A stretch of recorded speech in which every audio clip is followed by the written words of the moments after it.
My wife packed 4 bags, even though there were only 2 of us in the house. I noticed them lined up along the bench in the mudroom that Tuesday afternoon. The way you notice something that doesn't add up on a claim form. Not a red flag, exactly. Just a number that doesn't match the story around it. 4 canvas duffels. The gray ones we'd bought years ago for a camping trip we took maybe twice. Joanne had them unzipped and open, and she was moving between them and the kitchen table with a kind of unhurried focus I recognized from the way she balanced our accounts. No wasted motion, no looking around for what came next. I stood in the doorway with my coat still half on.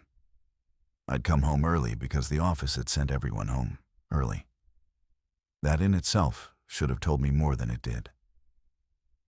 "You're packing," I said. "I'm packing," she agreed. I watched her fold a rain jacket and set it into the nearest bag. It was one of mine. The next bag already had one of hers folded on top. Fine. 2 of us, 2 jackets, 2 bags. But there were 4 bags. Why 4? She didn't answer right away. She reached into the cabinet where we kept the plastic water bottles and started filling them at the tap, one after another, lining the full ones on the counter. I counted without meaning to. She filled more than 2. I told myself she was overpacking. People do that. I've walked into 1,000 houses after the water came up or the tree came down. And one thing I've learned is that fear makes people gather. They pull things toward themselves. A woman once handed me a shoebox of her mother's costume jewelry before she'd tell me where the fire started. So I let it go for a minute. I hung my coat on the hook and looked at what she'd actually done. And that's when the minute ended. Each bag was packed like it belonged to a person. Not duplicates of ours. Not a spare bag of batteries and canned soup and a first aid kit. 2 of the bags had adult coats folded in, sized bigger than either of us wore. One had a soft, zippered pouch set on top with a compartment left open, the kind of pouch you keep pills in. Empty. Waiting to be filled from a medicine cabinet that wasn't ours. Reading glasses in a hard case. A pair of thick socks rolled the way my mother used to roll them. I'm slow to trust something I can't verify. It's the job, but I'm not slow to see. Who are the other 2 for? Joanne set the last bottle on the counter and screwed the cap down and didn't turn around. If you've ever been part of a family, a real one, with the arguments that never fully close and the decisions somebody made once that everybody's still living inside, then you already know the kind of thing I'm about to tell you. This channel is for those stories. Ordinary people, ordinary disagreements. And what happens to those old disagreements when the ground stops being solid under them? If that's what you're here for, subscribe. There's more of it coming. Joanne, I heard you. She wiped her hands on the dish towel and finally looked at me. And I saw she'd already decided how this was going to go. Not what she'd say, just that she wasn't going to make it small. "Turn on the radio," she said. "The AM one, in the garage. Then we'll talk." "I don't want the radio. I want to know why there are 4 bags." "I know you do." She hung the towel on the oven handle and squared it, which she does when she's steadying herself. "Turn on the radio first, because after I tell you, you're going to want a reason to still get in the car. And the radio is that reason." I went and turned on the radio. I'll spare you the whole of it, because most of it was the same fog we'd all been half listening to for 3 days. A hospital in the city asking people not to come in unless they were bleeding or couldn't breathe. A reporter saying the word isolated about incidents that were plainly not isolated, since he mentioned 4 of them in 2 minutes. Then a woman's voice, not a broadcaster, somebody they'd patched through, saying that people who got bitten weren't right afterward, and that the police on her street had stopped answering, The host talked over her and cut to a traffic update. And the traffic update was just a list of roads and the word avoid. I stood in the cold garage and listened to that and felt the floor of my ordinary Tuesday tilt maybe half a degree. When I came back in, Joanne was sitting at the kitchen table with her hands flat on the wood. "The other 2 bags," she said, "are for Gordon and Linda." The names went past me. That's the honest thing. For a second, they were just 2 names, and then they landed. "My parents?" "Yes." I remember I pulled out the chair across from her and sat down, not because I decided to, but because my legs did it. 3 years. 3 years of a silence. I had built one unreturned call at a time, and my wife had packed my father a coat. "How long?" I said. "Martin, how long have you been talking to them?" She kept her hands flat. "Not a lot. Christmas mostly. Your mother sends a card. I answer it. Sometimes she calls the house when she knows you're at work to ask how the girls are doing." "Our daughters," she meant, "both grown and out of state. It isn't a second life, Martin. I want you to see it the size it actually is before you make it bigger in your head. The size it is." I heard my own voice go flat and careful. The voice I use when a homeowner is about to lie to me, and I already know it. "You packed him a bag." "I did." "You packed him a bag because you told them something." For the first time, she looked down. Not away down, at the table, at her own hands. "After the tornado warning in the spring," she said. "The one where we sat in the basement half the night. Your mother called the next morning to see if we were all right. And I asked if they had anywhere to go, if it had come to that. And they didn't. They'd have just stayed in that house and hoped." She took a breath. "So I told them that if there was ever a real one, a real emergency, where people had to leave, they should call me, that I wouldn't let them face it with nobody." The kitchen was very quiet. Out on the street a car went by too fast, and its sound rose and dropped. And I noticed it the way you notice a thing that's going to matter later. "You promised them," I said. "Yes. With my—" I stopped, started again, because I wanted it exact. "You made a promise about our house, our car, our supplies, where they would go. You made that promise with people I don't speak to, and you did it without asking me." "I know. You don't get to make my answer for me, Joanne." Her eyes came up then, and there was something in them that wasn't apology and wasn't defiance either, something more stubborn than both. "I didn't make your answer," she said. "I made mine. I promised them I wouldn't leave them alone in a disaster. Not that you'd forgive them. Not that you'd say a word to your father. Just that when it came, there'd be somebody who picked up the phone.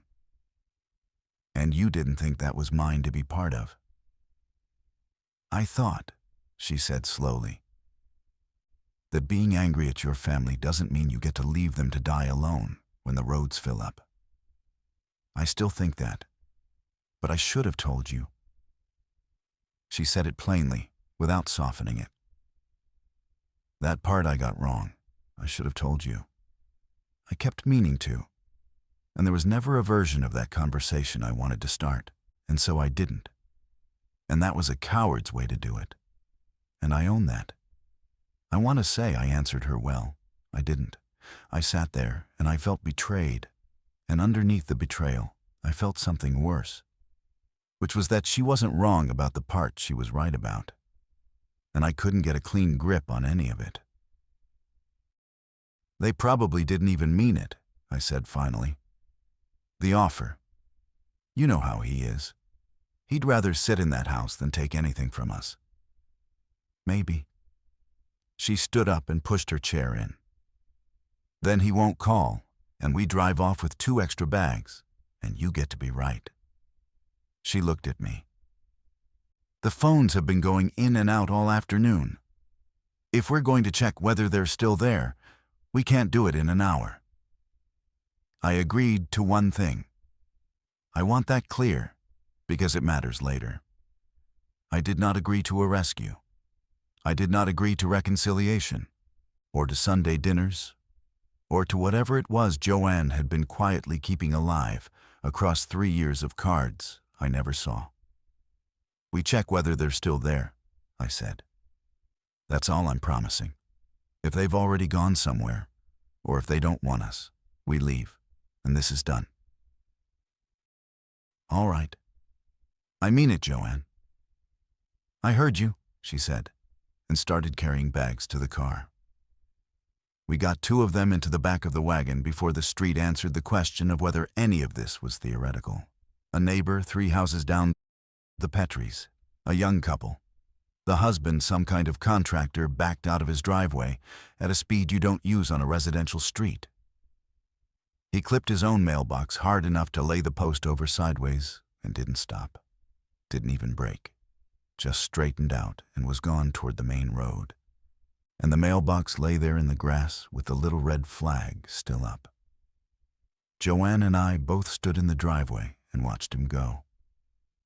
Down at the corner, more brake lights than there should have been on a Tuesday. Cars stacking at the light, then one of them simply pulling out around the others, up over the curb and across the gas station lot to skip the whole thing. Somewhere behind the houses, a car alarm started and kept going. That long, stupid, patient sound. And nobody came to shut it off.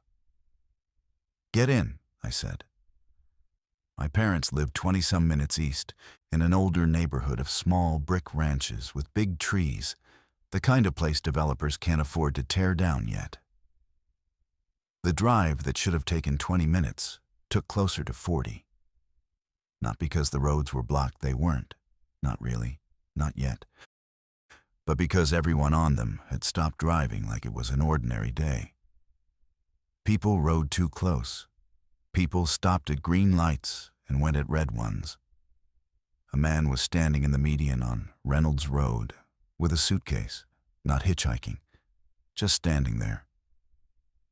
And I watched him in the mirror until he was gone. Joanne didn't say much. Once, quietly, she said, "Their street's usually calm. It doesn't go anywhere."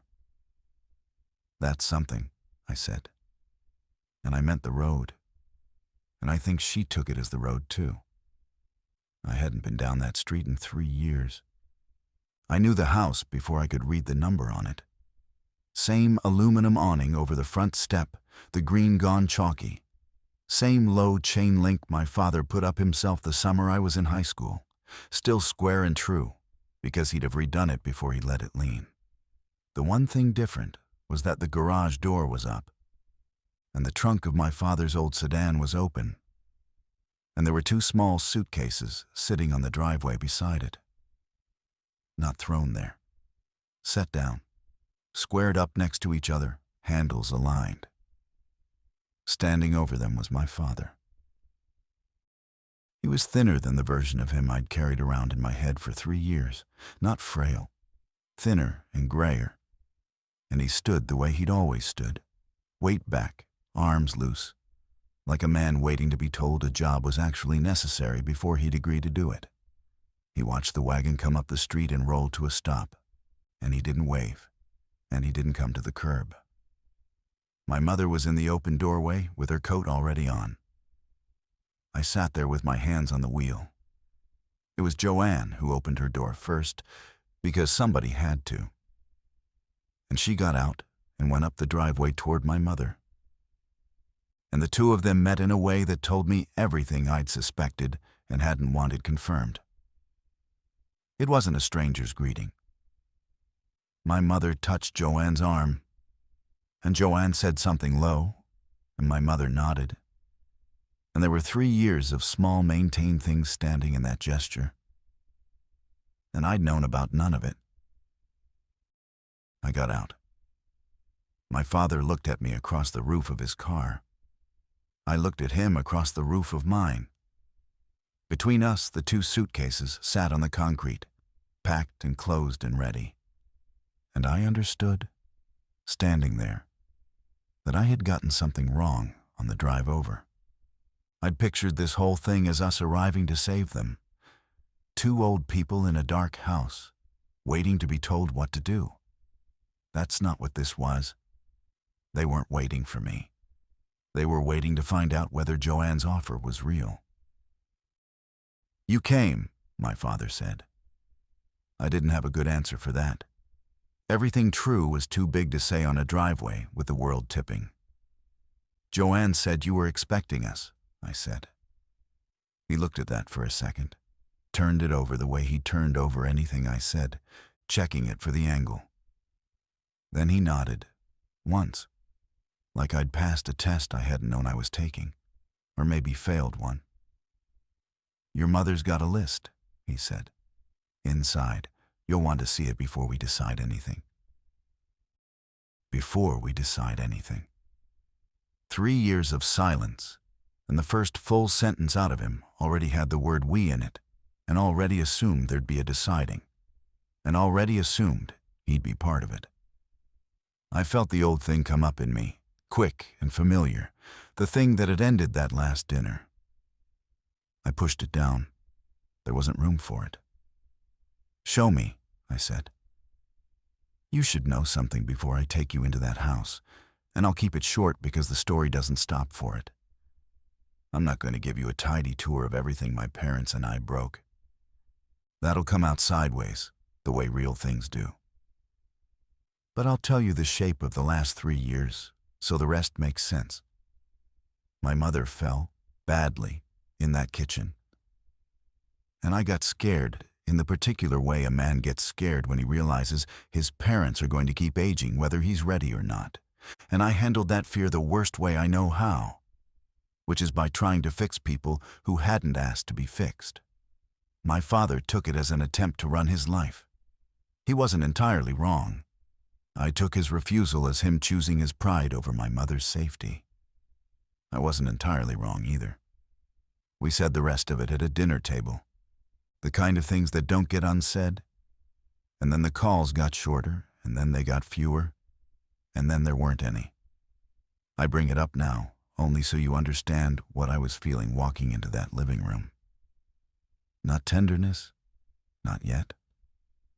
Mostly the sense of stepping back onto ground I'd sworn I was done standing on. The inside of the house was dim and cool, and smelled the way it always had.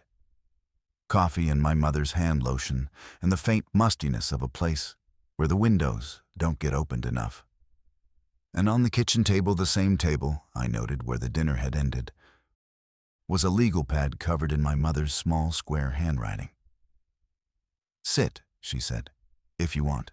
You don't have to." I stayed standing. So did my father. The list wasn't panic. That's the thing I keep coming back to. I've seen what panic writes.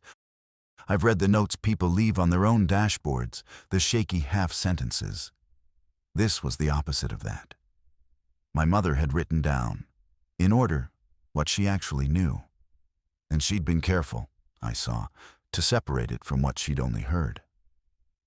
There was a column that said, "Saw myself," and a column that said, "Told by," with the person's name after each entry. Told by Ruth Kessler across Street Route 12 backed up past the plant, cars turning around. Saw myself Doyle's left 11 a.m. Took the boat trailer, gone since. Told by radio, do not use the interstate. Do not know if still true. At the bottom, underlined once.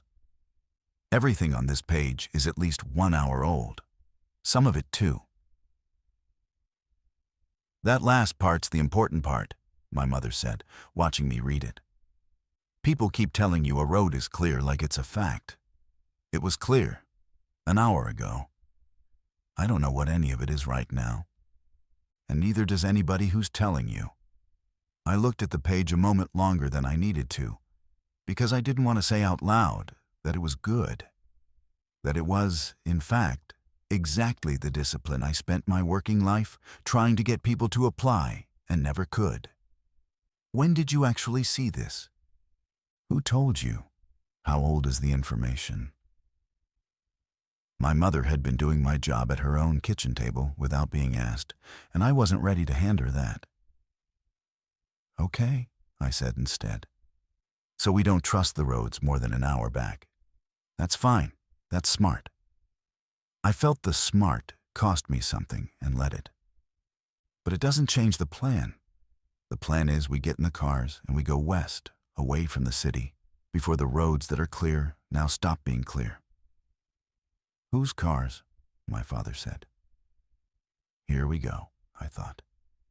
Ours has room, I said. We've got the wagon loaded. Yours? I glanced out at the sedan in the driveway, 20 years old if it was a day. Yours is a lot of car to keep running if things get thin. Runs fine. I'm not saying it doesn't run, Dad. I'm saying if we're one group, we're easier to keep track of. We're not splitting fuel. We're not losing each other at some intersection because the light's out and everyone's cutting through. One car, ours. We leave yours. He didn't answer right away. He looked at the sedan through the window, and then he looked at me, and I watched him decide not to have the whole argument, which was its own kind of insult, the deciding.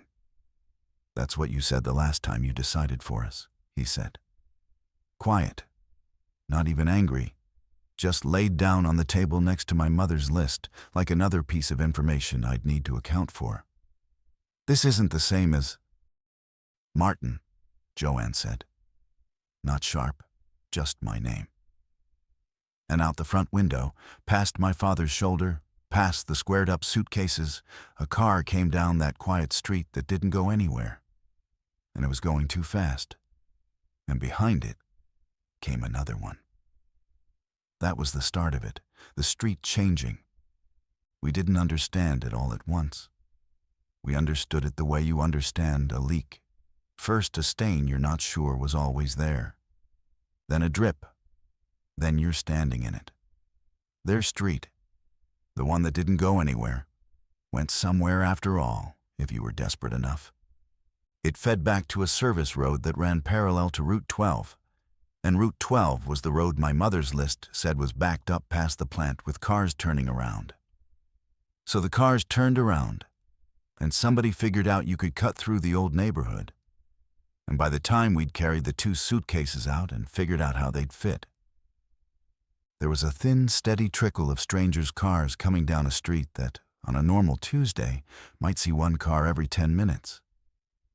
Nobody stopping, everybody looking for the way through. We stood in the driveway, the 4 of us, and watched it. And for a little while it was only cars. And I let myself believe we had time to do this right. I want to tell you the plan we settled on, because it worked for a while. And I need you to have believed it could work the way we did. We would wait, just a couple hours. My father, of all people, was the one who made the case. And it was a good one that a street full of frightened people fleeing badly was more dangerous to drive into than to wait out. That the trickle would peak and thin. That leaving into the surge meant becoming part of the thing we were trying to escape. My mother's list backed him. The roads were bad now. Wait for the now to change. We'd load the wagon completely, get everything staged by the door, keep the cars pointed out, and go the moment the street went quiet. Joanne agreed because it kept everyone in one place. I agreed because, God help me, it was the right call. And I could see it was the right call, even coming out of his mouth. So we waited, and we watched. And for about an hour, it looked like being right was going to be enough. If stories like this one are what you come here for, no clean heroes, no perfect choices, just people trying to do a decent thing with bad information and running out of time to do it, then subscribe, because I make a lot of them. And the next part of this one is already written. Around the hour mark, the trickle wasn't thinning. It was thickening. And it had changed in kind. It wasn't only cars looking for the way through anymore. A pickup came down the street riding low, the bed heaped and lashed under a blue tarp. And it was moving slow, hunting addresses. And that scared me more than the fast ones. Fast means leaving. Slow means looking. Then a sedan sat dead at the far corner, hazards blinking. Nobody in it that I could see, just left there half in the road, so everybody behind had to ease around. Which slowed everything, which stacked more cars onto a street with no shoulder. And with the slowing came the noise. Horns. A door slamming and slamming again. Somewhere off toward Route 12, under all of it, that car alarm was still going, or a different one had taken up where the first left off. My father heard it before I registered what I was hearing him hear. I saw him go still, his head turning a half-inch toward the sound. "That's a problem," he said. "The alarm? The noise, all of it." He said it like a custodian, which is what he'd been for 30 years, a man who understood a building by understanding how people misused it under pressure. You get a crowd making a racket in a place. You get things showing up that the racket calls. Doesn't matter what. Kids, dogs, trouble. Always been true. It'll be truer now. He was right. And I hated that he was right, and I didn't say so. What I said was, "Then that settles the waiting. We go." And here is where I made my mistake, and I'll mark it plainly, because I've spent enough of my life reading other people's mistakes, off the wreckage they leave. And I'd be a hypocrite to hide my own. My father, at that moment, said something. He nodded toward the far corner, toward the dead sedan with its hazards going, and he started to say, "That car's the pinch. Long as that's sitting there, everybody funnels down our side, and if we pull out into that, we'll be—" And I didn't let him finish. I didn't let him finish, because if I let him finish, then we'd be doing it his way, the way we'd waited his way. And some tight, ugly 3-year-old thing in me could not sit through being managed by the man who'd told me to my face that my concern for my own mother was a way of running their lives. So I talked over him.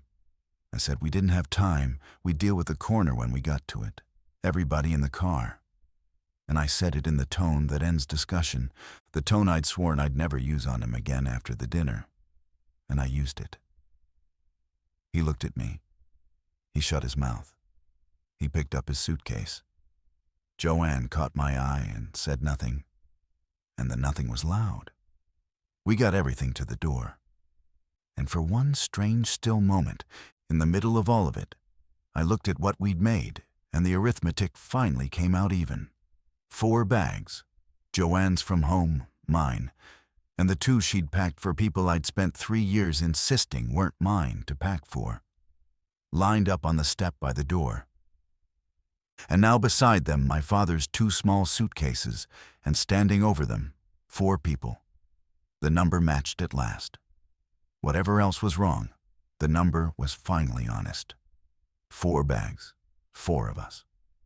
Then my mother said, "Wait, before we go. I have to tell you something, and you're not going to like it."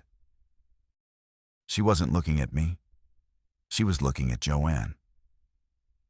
"About an hour ago," my mother said, "before you got here, Walt Sawinski came over, from the corner house, the yellow one you remember, Martin, the man whose wife passed. He lives alone now. He came over to ask if we were leaving, because he saw your father packing the car. And I didn't know what to tell him." She stopped. My father set his suitcase back down.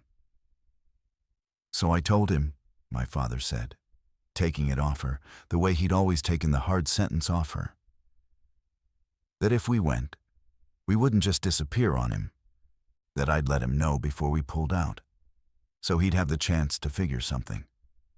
The street noise came up behind his words, horns and that endless alarm, and somewhere now a sound underneath the horns that I didn't have a name for, Yet a kind of collision, metal and something that wasn't metal, off toward the corner where the dead car sat. "You told him he could come with us," I said. "I told him we wouldn't disappear without telling him." I looked at Joanne. I watched her understand it. I watched it move across her face in real time. The promise made to a frightened person out of plain decency. The promise made without asking the people it would bind. The promise that expanded the word "we" by one more name, while the rest of us were busy being angry about the last time it happened. She'd carried that same thing in her own hands 3 hours ago in our kitchen. Now she was on the other side of it, watching my father hand her the exact shape of what she'd handed me. And she had no more idea what to do with it than I'd had. She opened her mouth, closed it. Down at the yellow house on the corner, a porch light was on in the failing afternoon, and behind its front window, I could see the shape of a man, standing, watching the street, waiting to be told. 4 bags by the door. 4 of us. And a 5th responsibility, already promised, with no bag packed for it and no room left in the car, and no time at all to decide what a decent person owes to the next frightened person who saw them getting ready to save themselves. The sound off the corner came again. Closer. The sound off the corner came again. Closer. And this time, it resolved into things I could name. Metal folding into metal, not hard, but with that scraping give that means one car has tried to force past another where there wasn't room. Then a horn, a full, held horn. The kind that doesn't stop, the kind that means either somebody's leaning on it in a rage or somebody's slumped against the wheel. It didn't stop. It just went. One long note over the neighborhood, and every other sound started arranging itself underneath it. Down at the corner, where the dead sedan had been sitting with its hazards blinking, there were now 3 cars where 2 lanes worth of frightened people had been trying to fit. A pickup had tried to squeeze the gap between the dead sedan and the parked cars on the far side and had caught a fender, and the driver behind the pickup hadn't stopped in time. And now the whole funnel my father had pointed at was jammed solid with a horn screaming over the top of it. I didn't say anything. There wasn't anything to say. He'd started to tell me the corner was the pinch, and I'd talked over him. And now the corner was doing exactly what he'd said it would do, only worse, because we'd waited, and the street had filled while we waited. My father wasn't looking at me. He was looking past me, up the street, and his face had gone still in a way I didn't like. "Linda," he said. "Inside. Take Joanne." I turned to follow his eyes. 2 figures had come around the corner past the jam, on foot, moving up the middle of the residential street toward the noise. My first thought was that they were people from the stuck cars, coming to help or to yell. Then I saw the way they moved.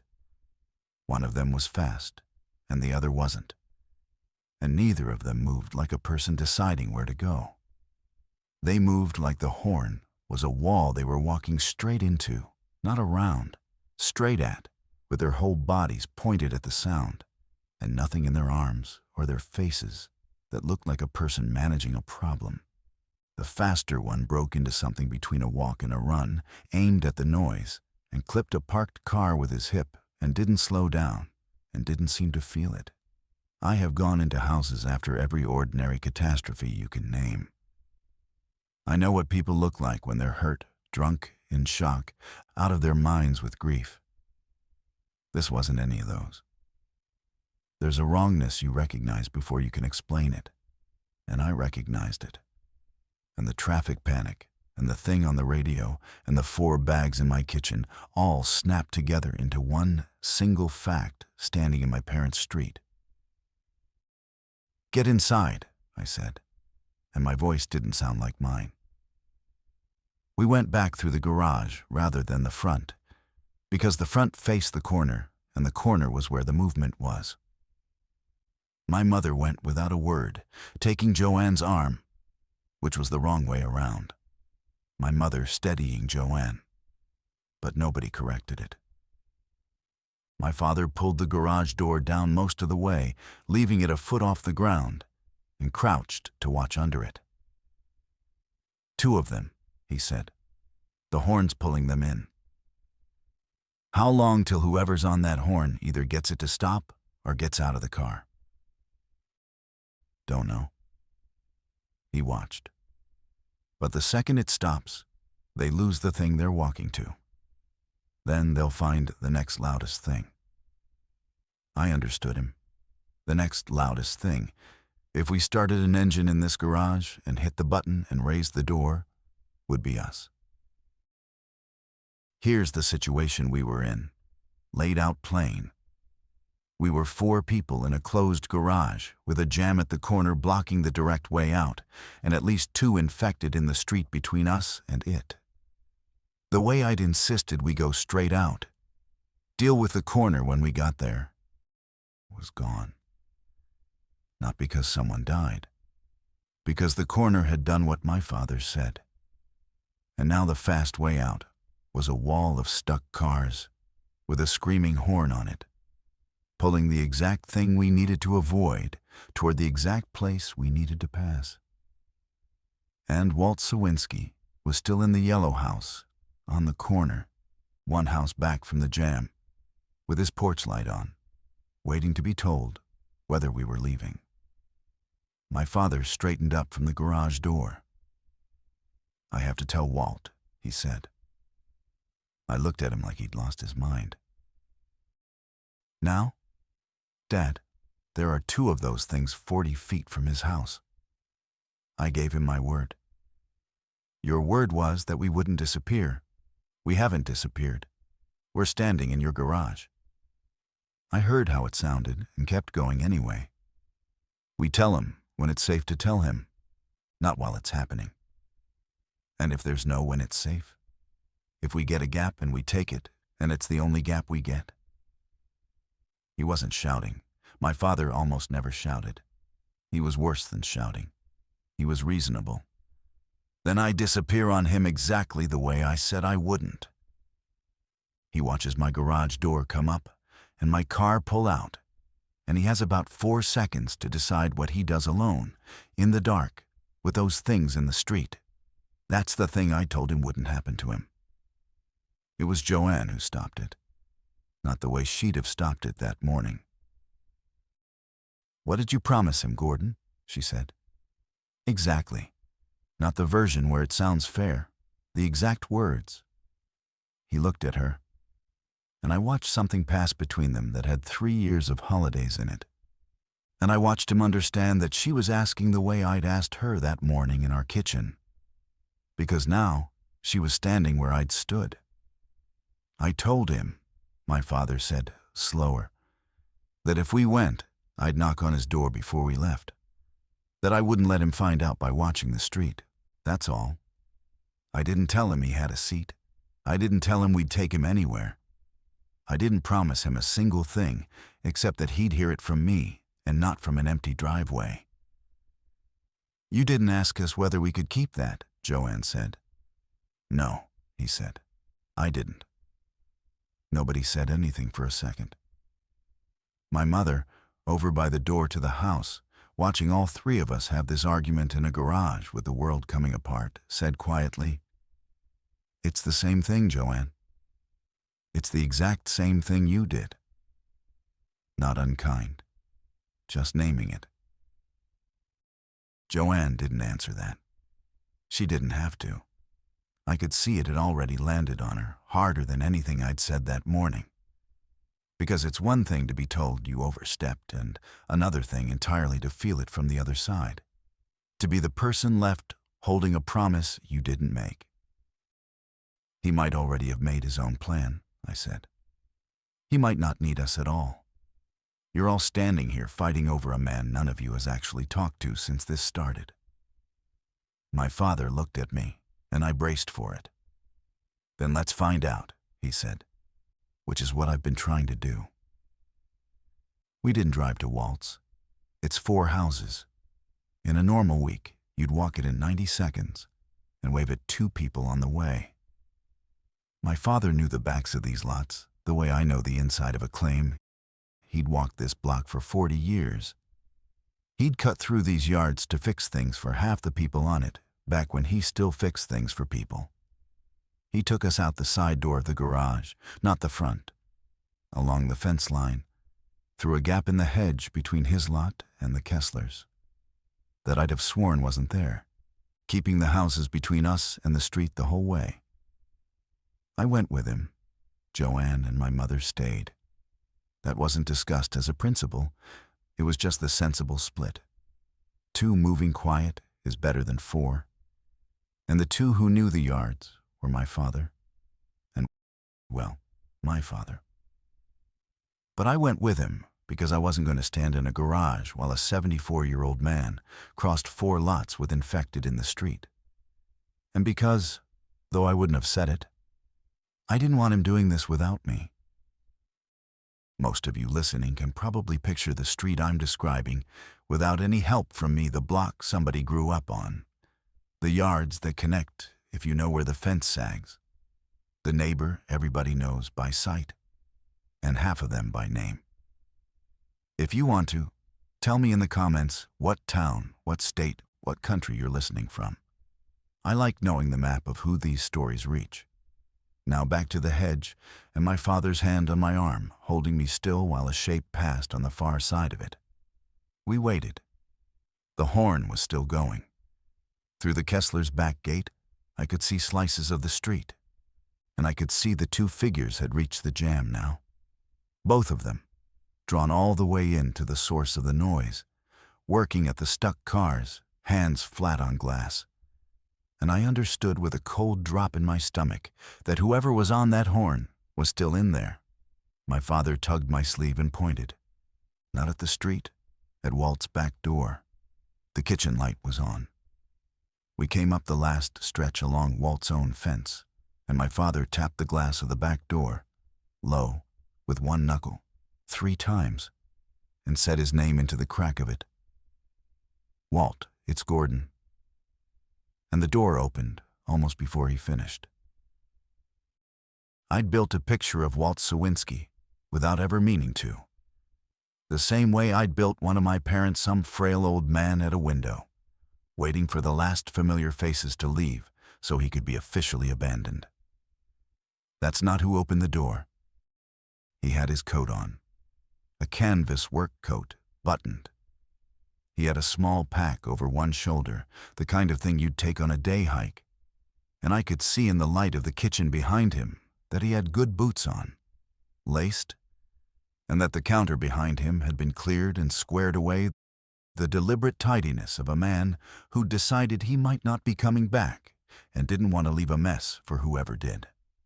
On the table by the door was a hard plastic case I recognized, the sort people keep insulin or heart medication in, and it was zipped and set on top of the pack. "You came," he said to my father, and then he saw me and did a small double take. "This your boy?" "Martin," my father said. "Heard about you," Walt said, which was its own small hole in the floor, because it meant he'd heard about me the way you hear about a son who doesn't come around. And I let it go past because the horn was still going, and there wasn't time to feel it. "We're leaving," my father said. "I came to tell you like I said." Walt nodded, slow, the way a man nods when he's already thought a thing through and you just confirmed it. "Figured when I saw you loading. Those 2 out front." He tipped his head toward the street, toward the jam and the figures at it. "You see them?" "We saw. They came off Route 12 about 10 minutes ago. There'll be more. That horn's the worst thing that could have happened." He looked at my father. "My boy's got the truck. Danny. He took it this morning to check on his kid's mother across the river, and he didn't come back, and the phone's been dead since noon." He said it flat, without asking us to fix it, without any grab in his voice, just information, the way my mother wrote down what she'd seen with the date and time on it. So I don't have a way out that's mine. I know that. I wasn't going to ask you for one. I asked you to tell me before you went, so I'd have the choice of it instead of finding out from an empty street. He shifted the pack on his shoulder. You told me, so thank you. I'll figure something. And he meant it. That's the part that put a stone in my chest. He wasn't angling. He wasn't going to stand there and make my father solve him. He'd have shut that kitchen door and figured something alone, in the dark, with those things in the street, because he decided the honest thing my father owed him was warning. And he'd gotten his warning, and he wasn't going to reach for more than he'd been offered. My father looked at me. He didn't ask. That was the thing. He'd promised Walt information. He'd delivered information. And he stood there and let me be the one to decide whether it stopped at information, which was, I understood later, the most respect he'd shown me in 3 years. He didn't override me. And he didn't guilt me. He just stood in the doorway with the choice sitting between us and waited for me to be the man who made it. The horn stopped. The silence after it was worse than the sound. My father's head came around toward the street, and Walt's did. And I felt the whole night reorient. And I knew, the way my father had said it in the garage, that the two figures at the corner had just lost the thing they were walking toward, and were about to go looking for the next thing. Both of you down, my father said, and we crouched below the line of Walt's back fence. And I got my first close look at the way this was going to work from here on out. Not battles, but this. Exactly this. 3 grown men, squatting behind a chain-link fence trying to be less interesting than the wind. Through the fence I could see them turning. Both figures at the jam had come up off the stuck cars and were standing in the street. And they turned in these slow, lurching half-circles. And one of them was facing our way now, head up. And I have never in my life wanted so badly to be a fence post. They can't have seen us, I breathed. They don't see the way you mean, Walt said, barely a whisper. Danny said he saw one downtown this morning. Said it went for the mailman, because the mailman ran. The one standing still, it walked right past. He kept his eyes on the street. Don't run. Whatever we do, don't run. Here's where my father and I did the only thing in this whole night that I'd call working together. And I want to describe it exactly, because there was no speech in it, and no reconciliation in it. Just 2 men noticing 2 different things and using both. I noticed the yard light. Walt had a motion light over his back stoop, the kind everybody's got. And it had come on when we came up to the door, and it was still on a timer, a cone of white on the concrete 20 feet from where we crouched. I noticed it because in my line of work, you learn to notice what draws attention to a property. And a lit stoop in a dark street draws it. I put my hand on my father's shoulder and pointed at it. He got it immediately. But what he did was better than what I'd have done. I'd have gone for the switch inside, crossed the light to reach the door, moving in the open. My father instead reached up without standing, felt along the base of the fence, found a landscaping rock the size of a fist, and lobbed it underhand, soft, into the far corner of Walt's yard, away from us, where it knocked into a downspout and rattled. One of the figures turned toward the rattle. And the motion light, doing what motion lights do, timed out into darkness on its own 30 seconds later because nothing was moving under it anymore. And by then both figures were drifting toward the corner of the yard where the rock had gone, away from the 3 of us pressed against the fence in the dark.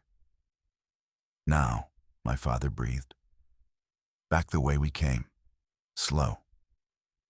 We went, slow, low, along the fence, through the gap in the hedge, and Walt came with us, because at some point between the kitchen and the fence, it had stopped being a question. Nobody had said come with us. He'd just been included in now, and he'd come. And that was the whole of Walt Sawinski joining the group, not a vote, not a promise. A rock thrown into a dark yard, and a man moving with us when we moved.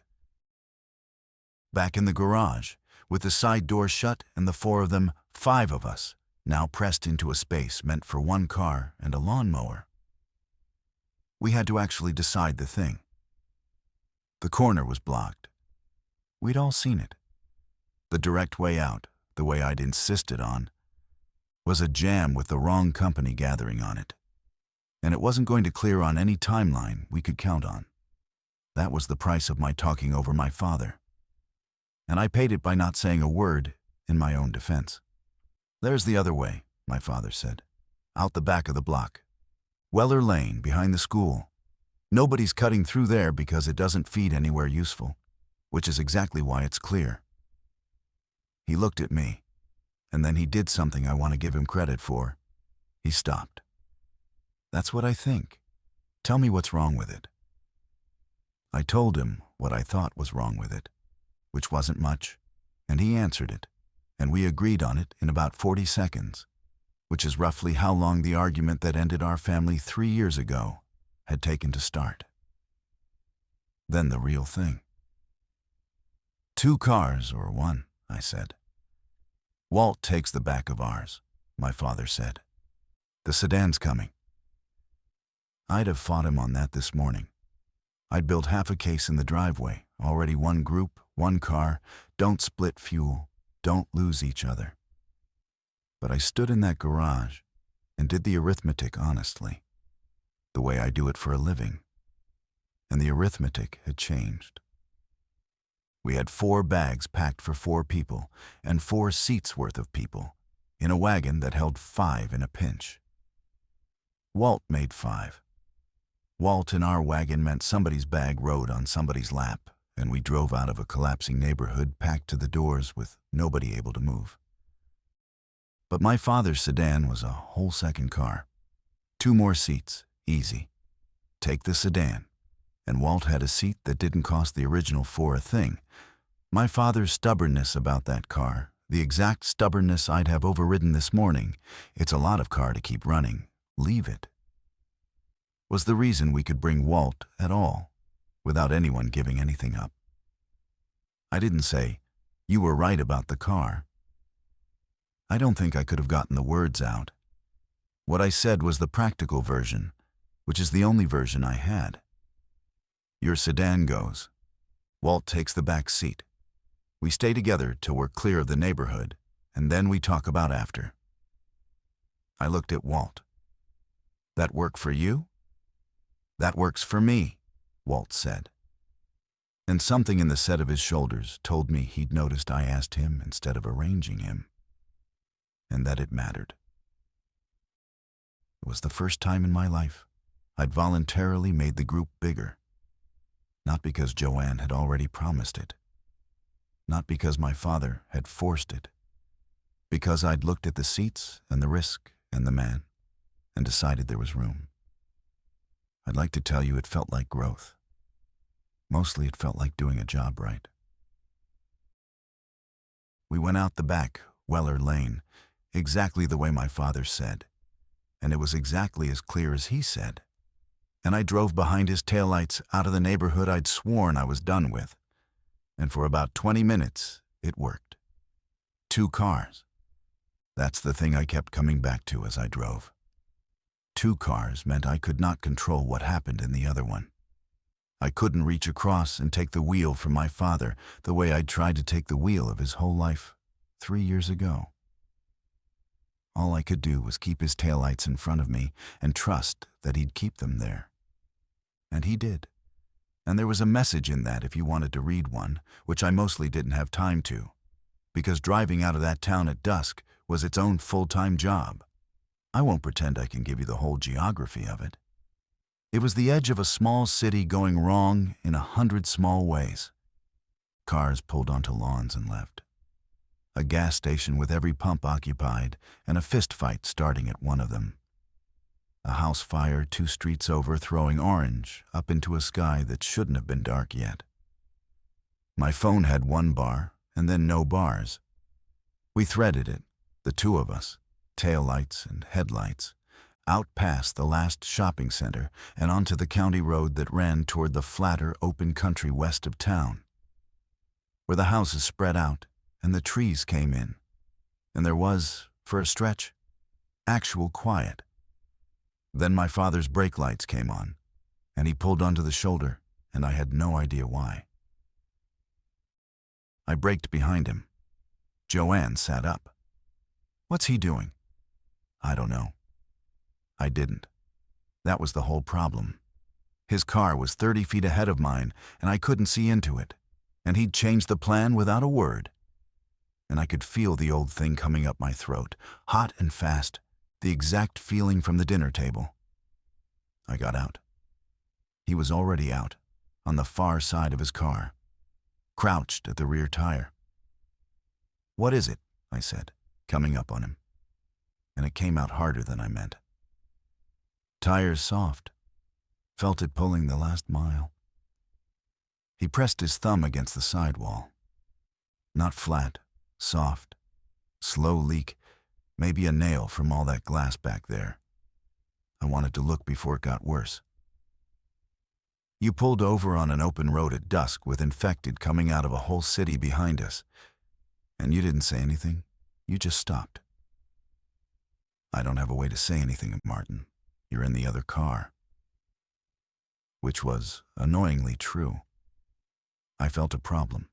I stopped to check it before it stranded all of us at a worse spot. That's the whole crime. The crime is I'm driving behind you at 40 miles an hour, and your brake lights come on for no reason I can see. And I've got half a second to figure out if you've seen something in the road, or your engine's died, or one of those things is on your hood, because you decided you could handle it yourself, and never told me. I was too loud. I knew I was too loud. If we're doing this together, you tell me before you change the plan. That's all. That's the whole ask.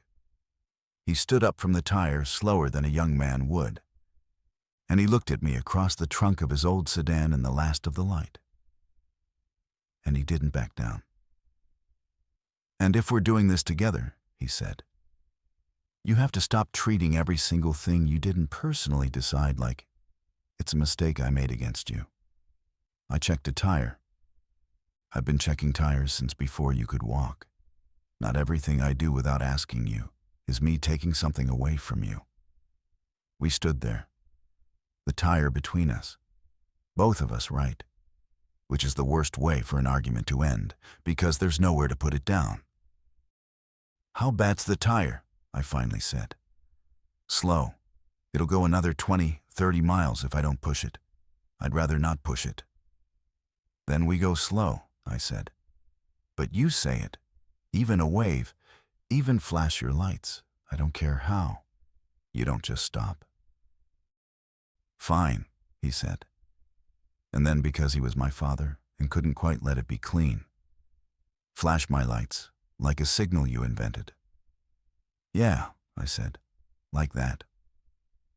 We drove slower after that, and it was full dark before long. And somewhere in that slower dark, my mother earned her seat in a way I want to tell you about, because it's the reason I stopped thinking of her as a passenger. We caught up to a knot of stopped cars where the county road crossed a state route. A handful of vehicles pulled over at a closed farm stand, people out of them, talking, some of them with the wild, bright faces of people who've just driven through something. My father slowed, and I slowed behind him. And a man came up to my father's window, and I got out and came forward to hear, because I wasn't going to have my father taking directions from a stranger through a car window while I sat blind behind him. The man was saying the state route north was clear. "Straight shot. We came down it 20 minutes ago, wide open. You can make time on it." Another woman, standing nearby, was nodding hard. "That's what we heard too. North's the way. It's clear." two people, both saying north was clear. Two independent confirmations. I'd have taken it, I nearly did. North sounded good. North sounded like a way, except my mother had gotten out of the sedan and come up beside my father's window. And she said in her mild bookkeeper's voice to the woman, "When did you drive it, hun?" The woman blinked. "What? You said it's clear. Did you drive it, or did you hear it's clear?" "We heard," the woman started, and then, "He told us," pointing at the man at my father's window. "He came down it." My mother turned to the man. "So it's one person who saw it, not two." She said it kindly. She wasn't scoring a point. "And you drove it how long ago?"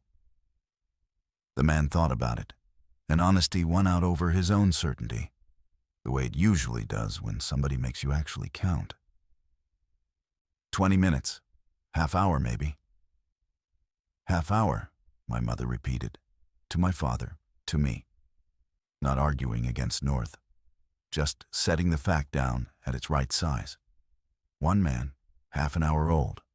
Everyone else in that little crowd, repeating him back to each other until it sounded like a chorus.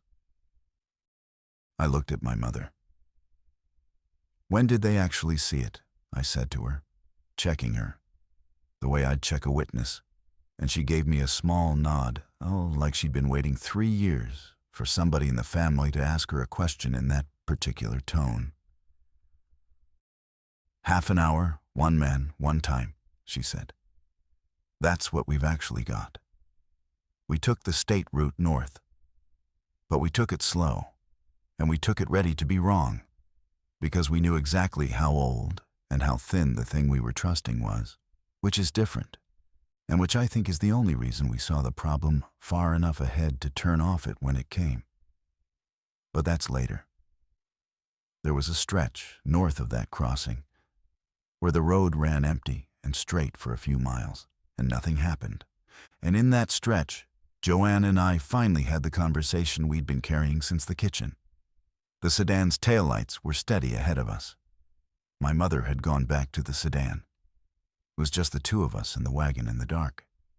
"If none of this had happened," I said, watching the road, "were you ever going to tell me?" She didn't pretend not to understand. "Yes," she said. "Eventually. When it turned into something that touched our actual life. A card at Christmas didn't feel like it touched our life. I told myself I'd tell you when it mattered. It mattered the second you made a promise about our house. I know that now." She was quiet a moment. I knew it then, honestly. I just didn't want to be the one who started the fight.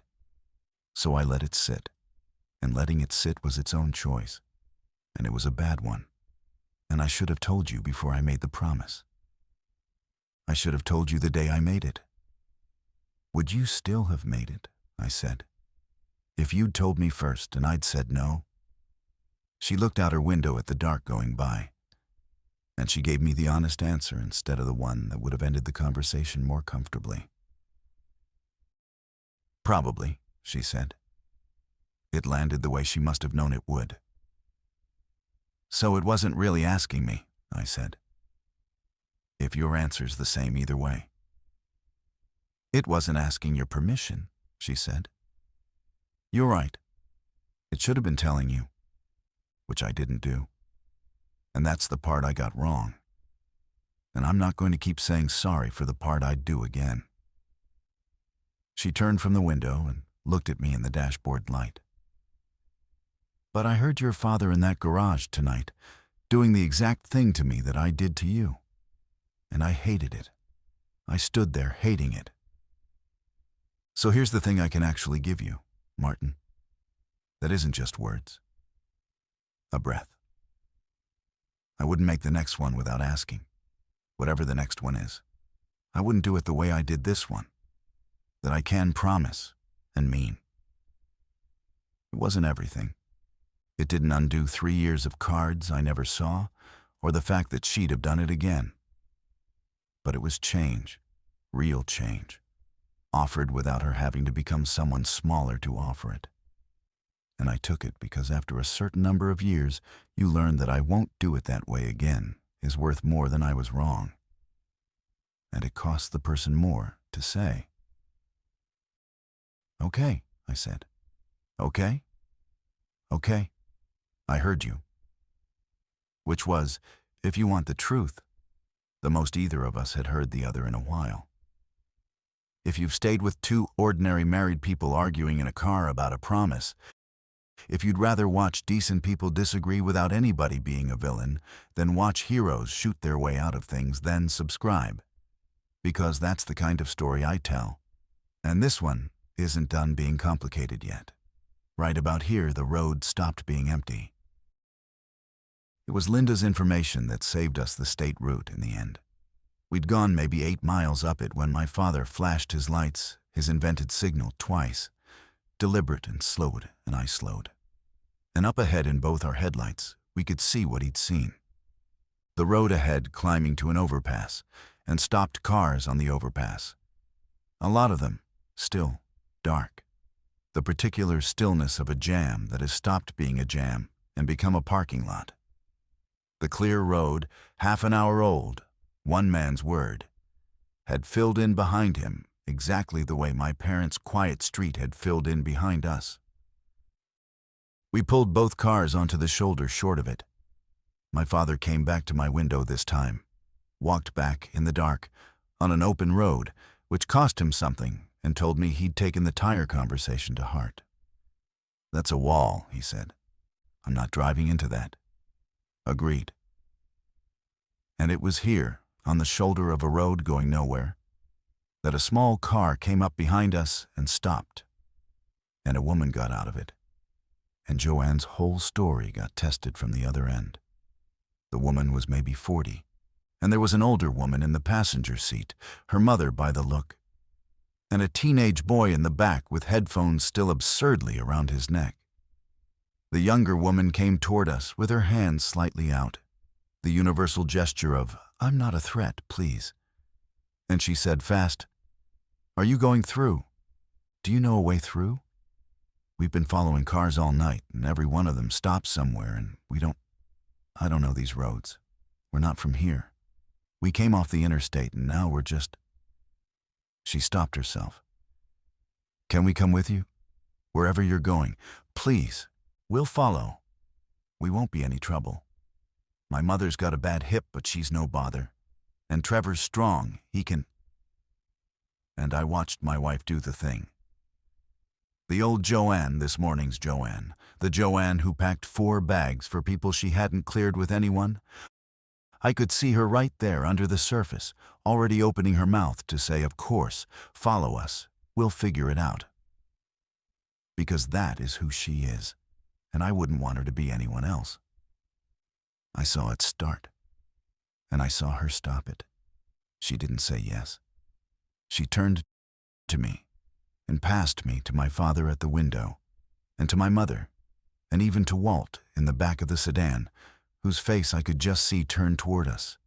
She didn't promise this frightened woman a single thing. She asked us, "Can we do this?" Joanne said, to all of us, out loud in front of the woman, which took a kind of nerve, because the woman heard her ask, and heard that it wasn't automatic. Should we? And the terrible thing, the thing I want you to sit with, is that the honest answer was no. Not no, go away. Not our problem. But no. We could not take responsibility for a third car of strangers, a fourth adult with a bad hip and a teenage boy, on roads we didn't know either, with a slow tire on the sedan and a jam behind us, and full dark and no plan past the next 20 miles. We were 5 people and 2 cars held together by nothing but my father's taillights and a promise my wife wished she'd made differently. We could not become a caravan. If we said yes to keep from feeling like the kind of people who say no, and then one of those cars broke down or got separated or drew something to us, we'd have made a promise we had no way to keep. Which is the exact thing that had started this whole day in my kitchen. My father saw it too. My mother saw it. Even Walt, who owed his own seat to somebody deciding there was room, saw it. And Walt was the one who said it, which I think was the only reason it didn't break Joanne to say no. "They can't caravan with you," Walt said quiet to the woman from the back seat. "2 cars is already more than a group ought to be running blind at night. I know how that sounds. I'm the fella they picked up an hour ago, so I know exactly how it sounds." He leaned toward the window. "But you're not from here, and we are, mostly. So here's what we've actually got for you." And then we did the thing that isn't yes and isn't nothing. My mother had the list she'd kept adding to it. In the sedan, in the dark, times and sources. She told the woman what we knew and how old it was. That the overpass ahead was blocked. We'd just seen it, 5 minutes old. That north had filled in. That the way we'd come, the county road east, and then the smaller roads my father knew, had been passable an hour ago, but she couldn't swear to now. We gave her our 2 gallons of water, one of them, because they had none and we had some. My father drew her a map on the back of a receipt of the one road he'd trust in her shoes, not our road. A different one. A way that peeled off from ours and would take them west and away without tying her car to our taillights. We could not take her. We could give her everything we honestly had, which was information and water and a road. And we could give it to her straight, with the ages on it. No false comfort. She stood there holding the receipt and the water jug, and I watched her understand that this was real help, and also that it wasn't rescue, and that those were different things, and that she'd have to be brave in a way she'd been hoping not to have to be. "Thank you," she said. And she meant it. And it wasn't enough for either of us. And it was what we had. They peeled off at the next junction, west, the way my father's receipt showed. And their taillights went one way, and ours went the other. And I felt the wrongness of it in my chest for a long time. The specific wrongness of doing the right size thing when the right size thing is smaller than your conscience wants. And then, not 20 minutes later, I nearly threw the whole lesson out the window. We'd come off the state route onto the smaller roads, the ones my father knew. And we passed a man walking. Just a man, alone, walking on the shoulder with a duffel over his shoulder. And he put his thumb out, and I slowed. I don't fully know why. Maybe because we had room now. We did have room. 1 seat in the wagon, we genuinely did. And because taking Walt had worked. And because I just made a woman with a bad-hipped mother drive off alone, and it sat wrong. And here was a chance to balance the books. 1 man, 1 seat. Easy, manageable. We had the room. I had my foot on the brake and my window coming down, and I was already forming the words, "Where you headed?" when Joanne put her hand on my arm. "What are you promising him?" she said. Just that. My own question, from my own kitchen that morning, handed back to me across the front seat. I stopped with the window half down, and the man 20 feet back in the red of my brake lights. And I made myself actually answer it. What was I promising him? A seat to where? For how long? On whose say-so? I hadn't asked the car. I hadn't asked my father, whose taillights were already pulling away ahead, wondering why I'd stopped. I hadn't asked Walt, who was in the sedan and couldn't even see this. I was about to make exactly the kind of unilateral decision I'd spent the whole day being furious at my wife for making expand the group. Add a stranger. Put us all on the hook for someone. Because it felt better to say yes than to sit with the no. I'd been so sure the sin was Joanne's kind of overreach that I'd walked right up to my own version of it, dressed as generosity, 20 minutes after the last one. I raised the window. I didn't do it coldly.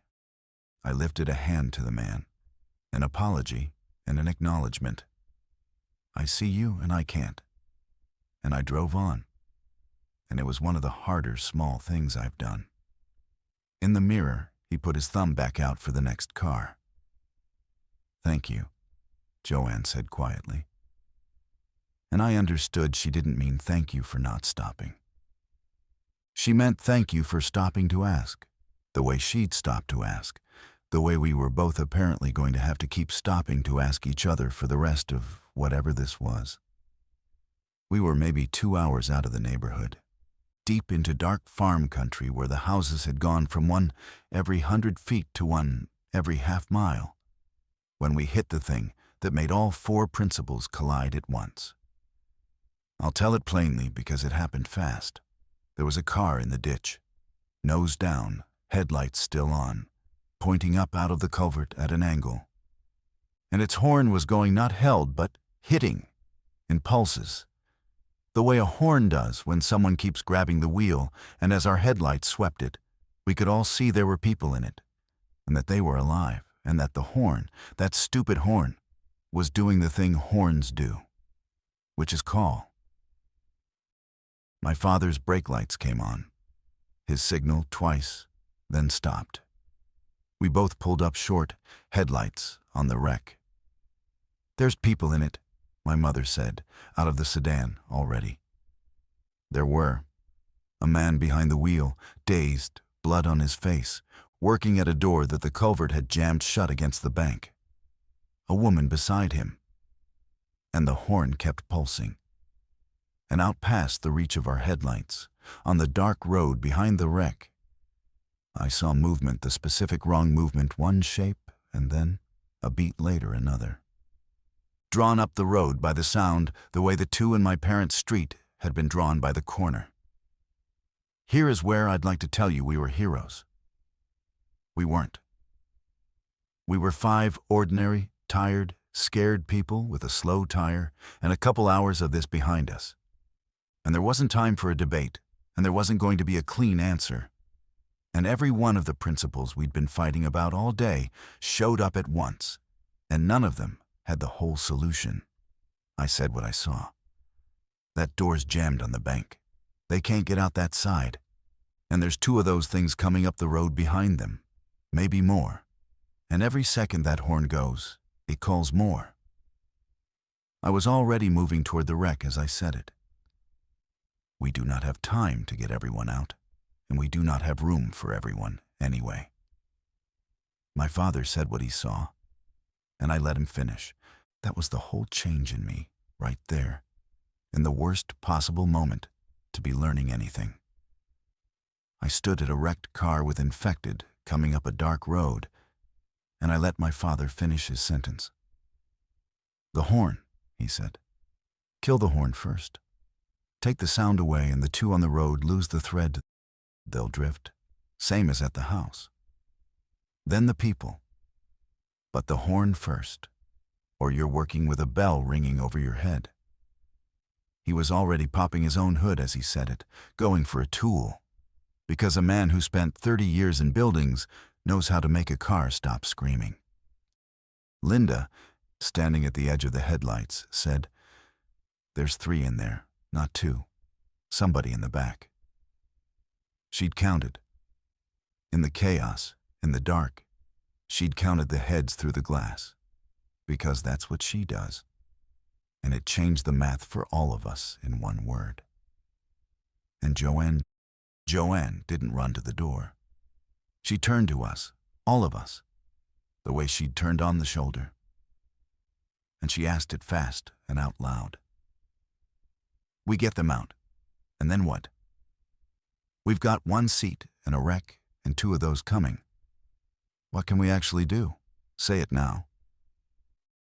We did it in about 90 seconds, and we did it as a group. And that's the only reason it worked at all. My father got the horn killed, reached in through the man's broken window, did something under the dash, and the pulsing stopped.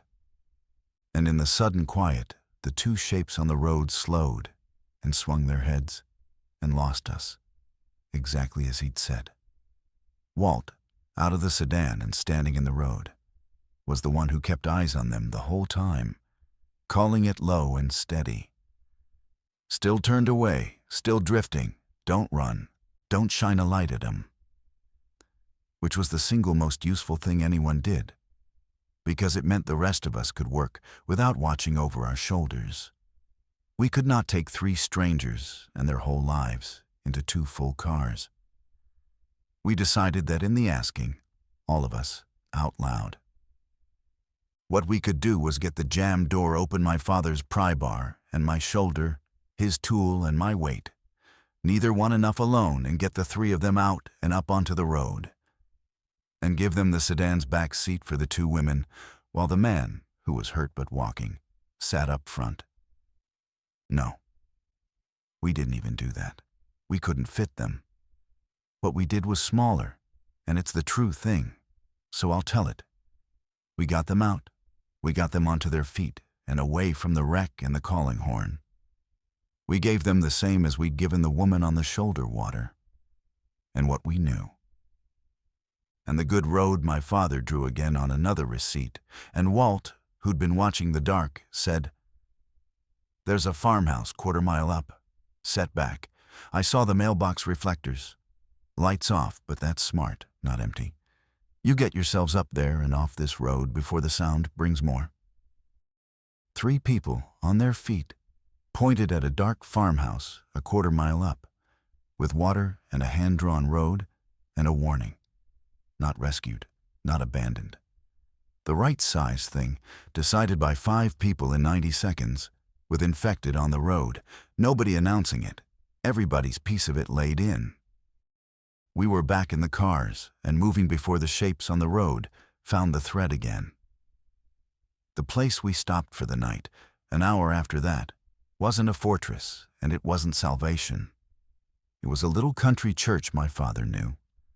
White clapboard, a gravel lot, set back off the road behind a windbreak of pines with no houses close enough to matter. And there were already 2 other cars in the lot. Families, quiet, keeping to themselves. And after a slow, careful approach and a low conversation across the lot, it was clear that this was just a place where a few tired people had decided to stop being on the road for a few hours, and that there was room in the arrangement for 2 more cars if we kept to ourselves the same way. We pulled in. We killed the lights. We sat for a minute in the dark and the quiet, and let the fact of having stopped move through us. Then we did the small, ordinary thing of getting out and getting only what we needed for a few hours off the seats and out of the trunks. 5 people moving in the near dark of a church lot. And it was the most normal I'd felt all day. And I hadn't known how much I needed something normal until I had it. My father had one of the gray duffels one of the 2 Joanne had packed for him and my mother that morning, back before any of this, when it was still just a strange number of bags in my mudroom. He got it out of the sedan and got a hand under it and started to lift it. And it was heavier than it should have been, or he was more tired than he'd let on, or both. And it hitched against the seat frame, and he had to set it down on the gravel and get a better grip. I was 3 steps away, and I felt the old thing move in me, the reflex that had ended a family dinner 3 years ago. The reflex that says he's 74, he shouldn't be lifting that. I'll just take it. The reflex where help means deciding for somebody that they can't, and then doing it whether they wanted you to or not. I reached for the bag. And I stopped, with my hand a foot from the handle, before I touched it. "Want a hand?" I said. My father looked down at the duffel on the gravel between us. Then he looked at me. He didn't say anything, and I didn't need him to. And he reached down and took up one of the handles and held the other one out toward me. I took it. We carried it in together,